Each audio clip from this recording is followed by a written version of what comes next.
सब देखने और सुनने वालों की खिदमत में मोहब्बत भरा सलाम। सर महमूद हमारे साथ हैं और आज सारा कुछ क्या होता रहा है इसके बारे में बातचीत करेंगे। सर ज़रा बताइए क्या अपडेट है? सर, आज की अपडेट ये है कि ईरान ने जो है हिफा पे हमला किया, उसका काफी सारा नुकसान किया। उसके बाद सुना ये कि पैसेंजर जो है एरोप्लेन है वो सारे उसने वहां से शिफ्ट कर दिए हैं। मुख्तलिफ रिफाइनरीज पे हमला हुआ। तलाबीब में एक स्ट्रीट पे हमला हुआ जो मुकम्मल तबाह हो गई है। 12-14 लोग वहां मरे हैं, बहुत सारे जख्मी हैं। अब बदले में 3 दिन में तकरीबन 700 हमले जो है वो ईरान पे हुए। आज आसमान के अंदर बड़ी पाइपलाइन जो है वो तोड़ दी गई है, पानी पानी सारा भरा हुआ है। उसके बाद तेहरान से लोगों का इनखला शुरू हो गया है। रशिया ने अभी खबर आई है कि रशिया ने अपना सफीर जो है सारा बंद कर दिया है, वहां पे सफीर को वहां से निकलने का हुक्म दे दिया है। और 5 जो है वो वहां पे कार बम ब्लास्ट हुए हैं तेहरान के अंदर।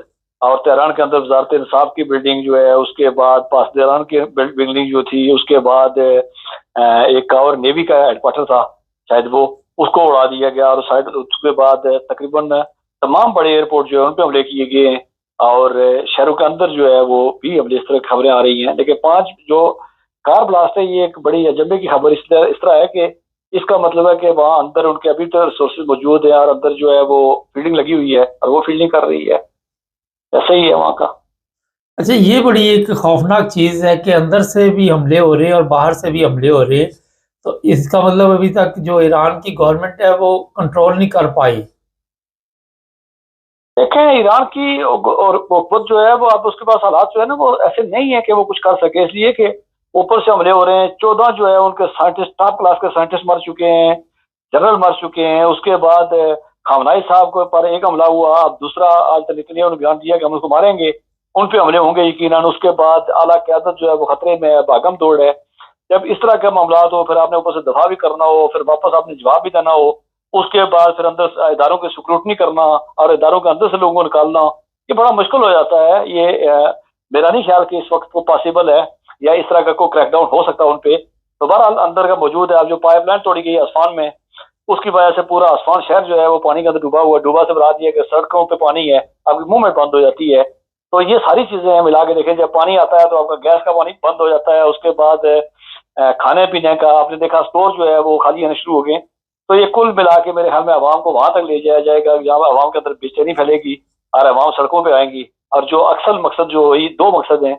एक ये है कि ईरान को 30-40 साल पीछे धकेल दिया जाए कि वो दोबारा एटमी ताकत न बन सके। और दूसरी बात ये है कि ईरान के अंदर रिजीम तब्दील करके अपनी मर्जी की गवर्नमेंट लाई जाए।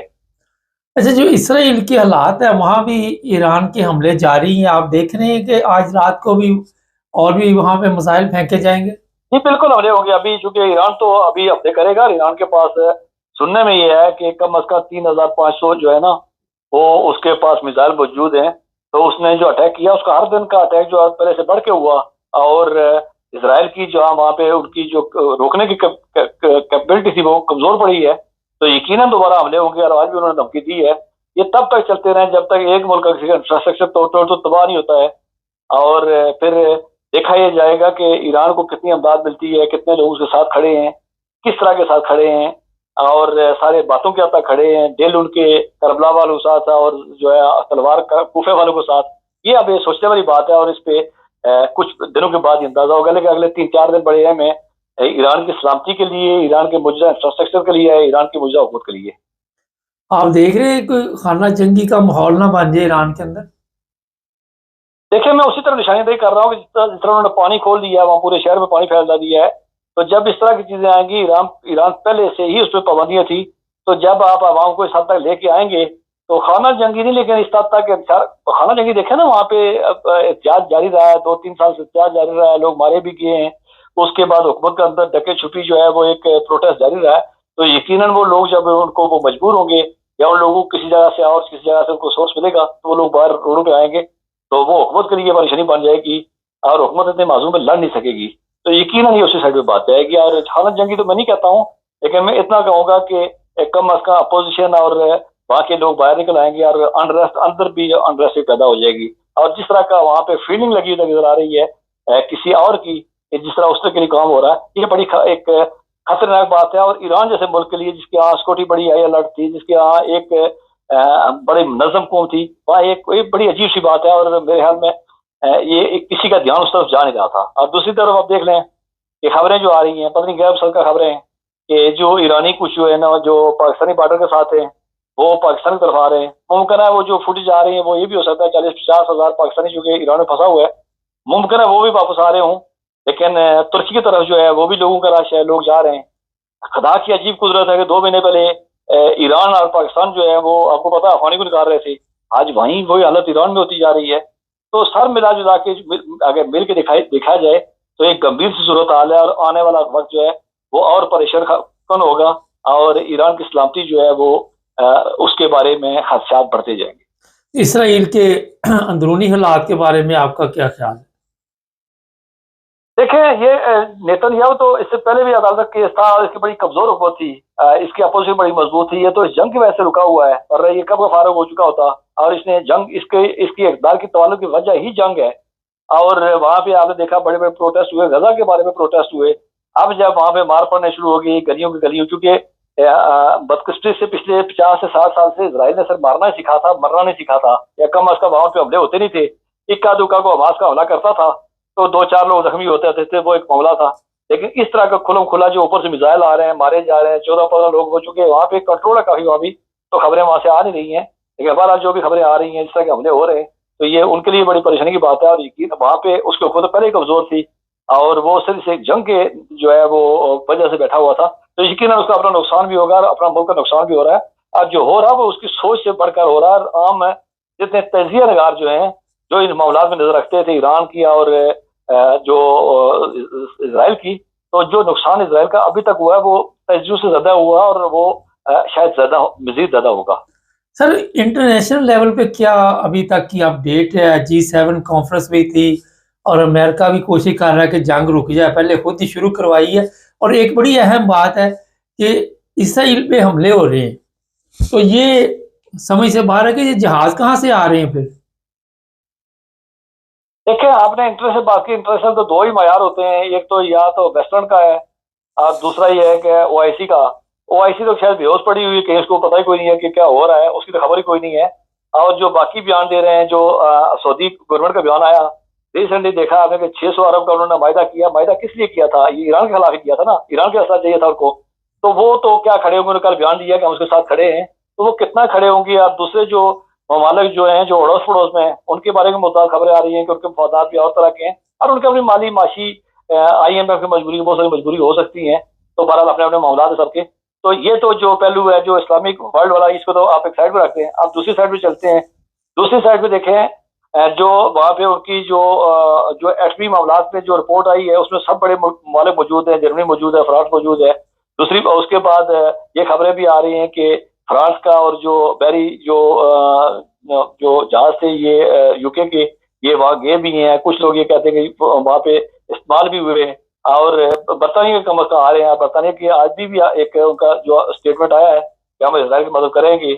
उसके बाद जहाँ तक ट्रम्प साहब का मामला है, ट्रम्प साहब का मामला वही होता है कि जब लड़ रहे हों तो जिसकी एक कुटाई करानी हो तो दूसरे को कहते ना करना कर। जब खर्च की कुटाई हो चुकी होती है तो फिर वो बीच में आते हैं। उनकी मर्जी के बगैर तो जो है वो इसराइल हमला नहीं कर सकता था।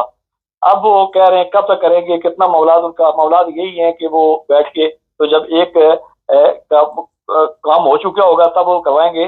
दूसरी बात ये है कि ट्रम्प साहब का जो तरीकाकार उनका ये है कि वो सरेंडर मांगते हैं, वो बैठ के बराबरी पे बात नहीं करते हैं। ज़ेलेंस्की वाला मामला आपने देखा था कि किस तरीके से उन्होंने उसको किया था। तो इसके बाद अगर कहीं भी कोई मुज़ाकरात करने वाला है तो फिर वो मुज़ाकरात करने वाला बराबरी की बुनियाद पर नहीं होता है, क्योंकि एक को कम अज कम कुर्बान आने के लिए जाना पड़ता है, और कुर्बान आने वाले को चूंकि वो ज़हनी तो तैयार करके ले जाते हैं। तो मेरे ख्याल में उसी साइड पे जा रहे हैं। अगर कोई मामलात होंगे तो तब भी वो जो है वो उसके लिए ईरान के लिए नुकसानदेह होंगे। ईरान को उस हद तक ले जाके उससे वायदा किया जाएगा। लेकिन आपने ईरानी क्यादत को देखा, वो कहते हैं हम 60% से कम जो है वो उस पर नहीं जाएंगे, और वो पाबंदी हटाने का।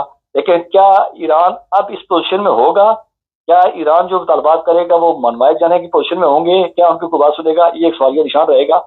और जंग में अगर तवालत पकड़ती है, जिस तरह चीन के कुछ दिन आता है, रशिया का तो देखा रशिया बैकफुट पे है, लेकिन रशिया का आखिरी जो है वो मोर्चा भी अरब के अंदर यही है। यकीनन वो अपने हर तरह का जोर लगाएगा। तो इस तरह के मामलात बनेंगे। जंग मुमकिन है फैले, किसी 1-2 मुल्कों के तक दूर तक से फैलाव जाए, تو اگر پھیلاؤ نہیں جاتا تبھی ٹرمپ صاحب روکتے ہیں. تو روکنے میں غالب گمان یہ ہے کہ ایران جو ہے وہ اس حد تک ایران کو اعتبار کریں گے جو میں پہلے کہا تھا کہ 30-40 سال تک اس قابل نہ رہے, اور اس کے بعد یہ ایک سرنڈر کی پوزیشن ہوگی. لیکن بعض کا بڑی باوقار قومیں ہوتی ہیں سرنڈر کے بعد, جس ملک میں ہم بیٹھے ہوئے ہیں سرنڈر کے بعد بھی قومیں اٹھتی ہیں اور وہ باوقار طریقے سے اٹھتی ہیں, ساتویں آسمان تک جاتی ہیں.